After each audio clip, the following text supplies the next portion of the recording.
ஆண்டவர் சொல்றாரு, நீ தைரியத்தை மட்டும் விட்டுறாத. அவன் என்ன வேணாலும் சொல்லட்டும், எப்படி வேணாலும் பேசட்டும், சூழ்நிலை எப்படி வேணாலும் மாறட்டும். நீ தைரியமா சொல்லணும், என் கூட இருக்கிற இயேசு பெரியவர், எனக்கு எல்லாம் நன்மையா தான் செய்வார், நான் பயப்படலாம் மாட்டேன், நான் தைரியமா தான் இருப்பேன். நீ தைரியமா இருங்க. உங்க தைரியத்தை குலைக்கும்படியான காரியத்தை சாத்தான் செய்வான். அதனாலதான் ஆண்டவர் சொல்றாரு, என் மகனே தைரியமா இரு, என் மகளே நீ தைரியமா இரு. எதை நினைச்சு நீ பயப்படுறியோ அது உன்னை சேதப்படுத்தாது, நீ பயப்படுற மாதிரி ஒண்ணு நடக்காது, உன் தைரியத்தை மாத்திர விட்டு விடாதே அப்படின்னு ஆண்டவர் சொல்றார். அப்ப அதனுடைய பலனை நீ பார்க்க முடியும். பாருங்க, கோலியாத்தை கண்டு எல்லாரும் பயந்தாங்க.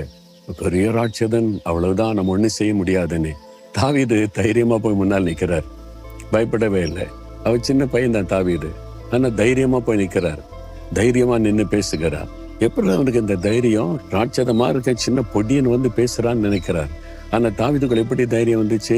கர்த்தர் கொடுத்த அபிஷேகம், ஆண்டவருடைய வல்லமை கொடுத்த தைரியம்.